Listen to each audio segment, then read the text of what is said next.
ఓం శ్రీ గణేశాయ నమః. ఓం శ్రీ సరస్వత్యై నమః. ఓం శ్రీ గురు దత్తాత్రేయాయ నమః. ఓం శ్రీ లక్ష్మీనరసింహాయ నమః. ఈరోజు 14 జనవరి 2026 బుధవారము.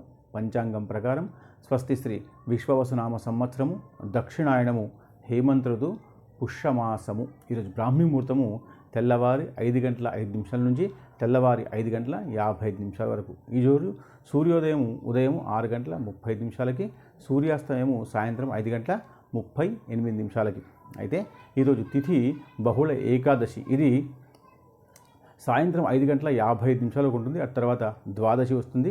దాని తర్వాత వారము ఇది సౌమ్యవాసరహ అన్నారు. అటు తర్వాత నక్షత్రము ఇది అనురాధ నక్షత్రము రాత్రి 1 గంట 30 నిమిషాలకు ఉంటుంది. అటు తర్వాత యోగము ఇది గండ యోగము, ఇది రాత్రి 8 గంటల 51 నిమిషాలకు ఉంటుంది.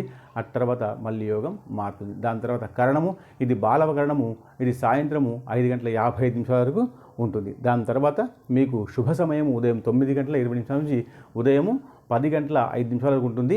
అటు తర్వాత రాహుకాలము, ఈ రాహుకాలము ఉదయము మధ్యాహ్నం 12 గంటల నుంచి మధ్యాహ్నం 1 గంట 30 నిమిషాలకు ఉంటుంది. అటు తర్వాత మీకు అమృత ఘడియలు, ఈ అమృత ఘడియలు మధ్యాహ్నం 3:58 నుంచి సాయంత్రం 5 గంటల 55 నిమిషాలకు ఉంటుంది. ఆ తర్వాత మీకు యమగండము ఇది ఉదయము 7 గంటల 30 నిమిషాల నుంచి ఉదయం 9 గంటల వరకు ఉంటుంది. ఆ తర్వాత వర్జము ఇది ఉదయము శేష ఉదయము అంటారు, 7 గంటల 6 నిమిషాల వరకు. దాని తర్వాత వర్జమేమీ లేదు. అయితే విశేషంగా ఈరోజు భోగి పండుగను జరుపుకోండి.